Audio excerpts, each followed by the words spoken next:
Hello guys, my name is Ziggy and today I'm delighted to be joined by the one and only Adam Maca. How are we, mate? Yeah, how's it going? I'm all good, thank you. Yeah, how are you? Very good, very good. Now, it's a start of a special journey, turning professional. Yeah, Talk to me how we're feeling.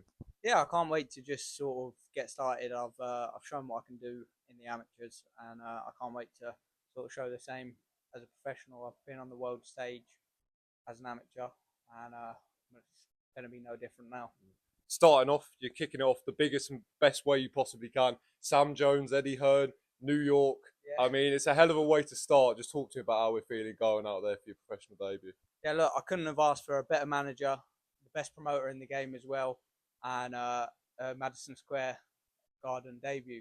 So like you said, it couldn't be any better.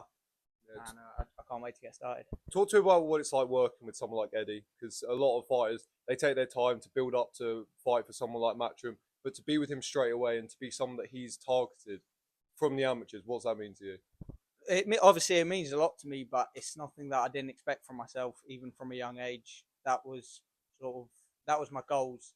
So it was no surprise to myself as well. Sam Jones, he's been one of the top managers in the boxing scene at the moment. He's been causing quite the stirs. He gets the monocles out in press Yeah. conferences. What's it like working with a guy like that who's been he's been the head of like Jack Catchell's career, for example, like having someone like that at the forefront of your career so far?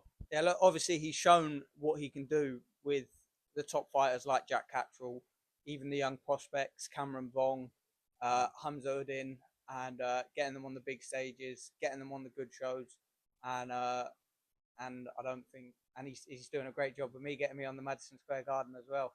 Yeah, it's an amazing card. Richard Hitchins versus George Kambosos. Yeah, Madison Square Garden. A lot of fighters don't actually get to fight over in the US, but Madison Square Garden, like that's it's going to be special. Yeah, look, it was somewhere. It was probably the only place where I've ever thought I want to fight there. Maybe when I'm older, and I'm doing it on my debut, so more big nights there to come as well. Is there added pressure with that? Like, if you'd have just debuted in Wembley Arena on one of their UK shows, would there have been less pressure than going all the way out to the US on an undercard like that? Yeah, look, there's obviously pressure. It's your debut. There's all of them things. It's a massive show. I've been put on it because I'm believed in, and Eddie, Sam, they believe I will perform, and pressure makes diamonds.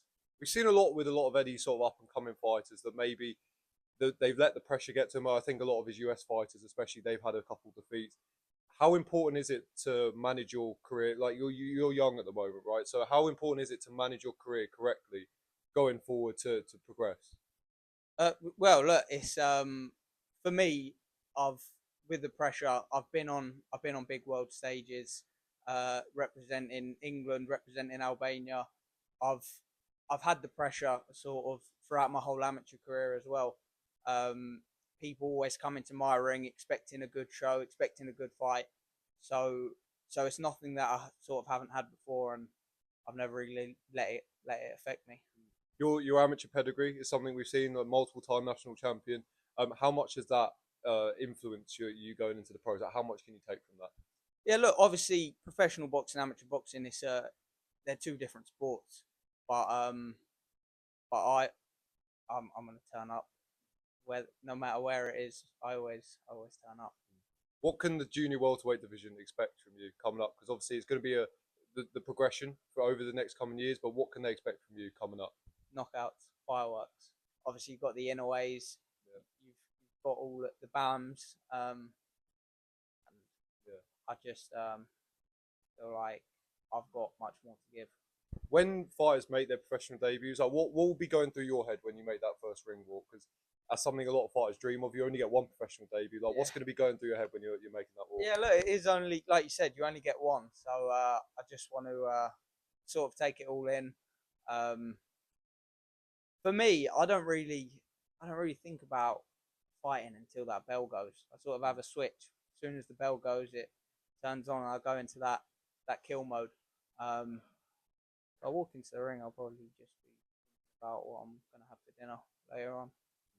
The bright lights of Madison Square Garden, we mentioned it earlier, but when you're looking around and you're seeing that sort of venue, like what is that going to do to you? Do you think that will actually add to your performance in a way, or will how will that affect you? Yeah, I think it will sort of add to my performance.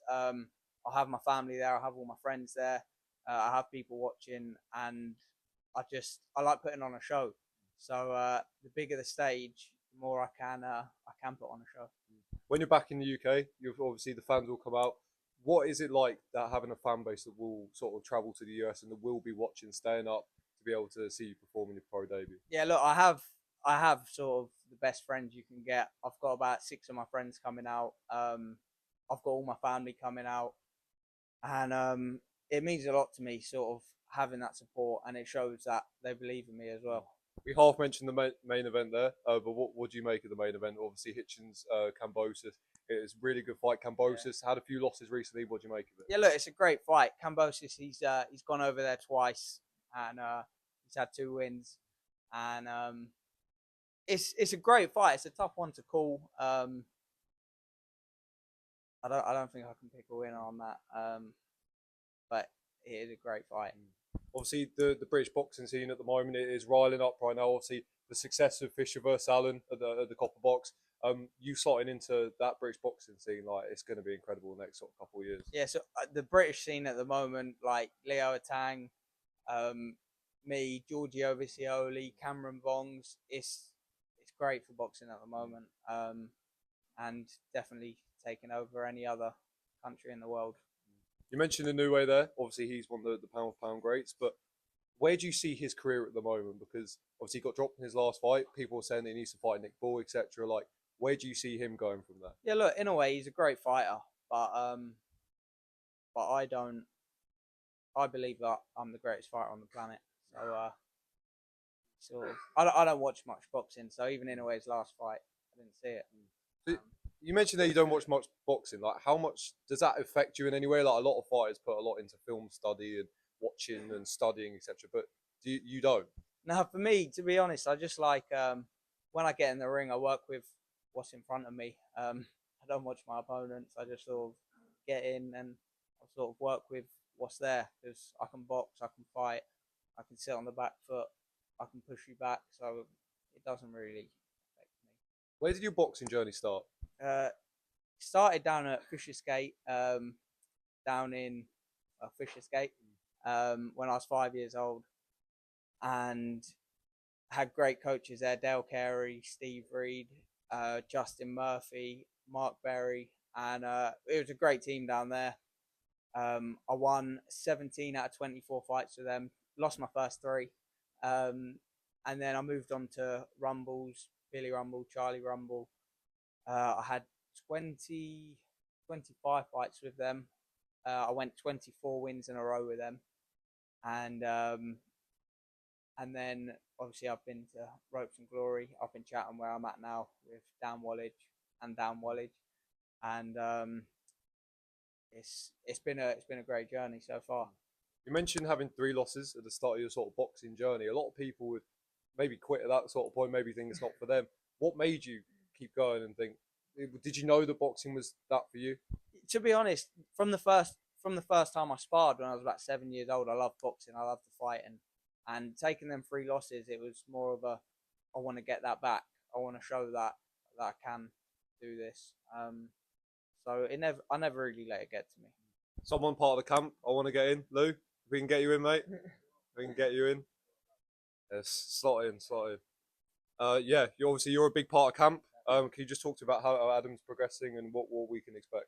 Yeah, so he's had a really good camp. Obviously, I've been helping him as an amateur, and obviously now he's in the pro game. Things have changed, obviously, with his conditioning, with his strength, but he's had an unbelievable 10 weeks where we've done so much work. He's getting so fit, he's getting so strong, and he's just breaking records pretty much every week. It's quite hard making him tired and making him sweat, but I think we're finally getting somewhere. But you're going to see a very, very strong Adam. From an S&C, like how important is it to be in such good condition coming into a fight, like especially at such a high level? So important. I think as well with like Adam, like everything from like his heart rate zones, like how much strain he's doing. Obviously, I'm in good contact with his nutritionist to make sure that he's getting adequate nutrition for when we push those sessions.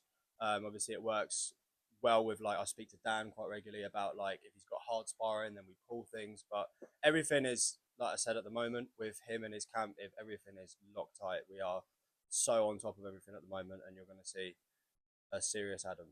Where do you think he'll go in his career? Because obviously it's a long way to go early on. Yeah. But let's set the record straight. What Made the right what are we expecting? Yeah. We are expecting just his next gen. He's in that category of, like you said, Leo Atang, the Rons. Like, he is something special. There's a reason that the second he turned 18, Matchroom were on top of him. You know, everyone else was on top of him, and I think he's made the right decision. You know, going with Sam and picking his team, and it's exciting to see where he's going to go. One away from that, a fighter that Martin Bacoli, who was tipped to do big things. As an S&C, when you see someone like that that's got such great potential, but they don't do the work outside the ring, like what do you make of that? Well, I mean, look, he got stopped pretty easily by Parker, and like, look at Parker. Like, Parker's got a great S&C coach, and you could see it so clearly in that last fight. It's just as important as your training. It's so important to get that S&C work done, make sure that the conditioning's right, that you're doing your compounds, and that you're getting stronger, because it will benefit and aid your boxing. You can even ask him. I started working with Adam, maybe 2.5 years ago, something like that, sort of on and off, and it changes your boxing. 100% it changes your boxing. What will that add to his skill set? Because obviously we know what he brings. He's got the power, he's got the speed, but when he has that conditioning, that strength, etc., like what else will that bring to his game that will make him successful? So it's like more is like aerobic capacity. So how long can he stay that strong for? How long can he land those big shots and throw those big shots before they start, not feeling like big shots anymore? And that's when sort of my work comes in, to make sure that he hits hard, and he hits hard for longer. Adam, for you as well, having Lou in camp, obviously a big figure for you. Yeah. When you got these guys around you that are taking good care of you and obviously making sure you put the right work in, how important is that? Yeah, look, it's very important. Lou's been a big part of my camp.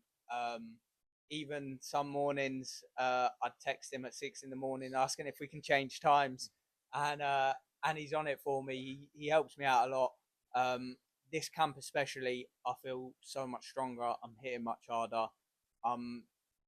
In the rounds, like you said, I'm keeping the power. I'm keeping the speed throughout the 6 rounds that I'm sparring.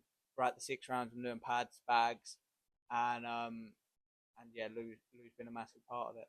Final couple, Lou, what are we expecting from Madison Square Garden from Adam Maca? First round, left to the body. I reckon first minute. Well, I did ask. I've got a channel on my Instagram, and I asked what people want. I think it was a bit 50-50, head or body. So I'll ask again closer to the time, and that's the knockout. You'll get what the people want. Bringing the fireworks to Madison Square Garden. Thank you very much for your time, mate. Thank I you. really appreciate it Cheers, coming mate. down. Cheers. Thank you, mate.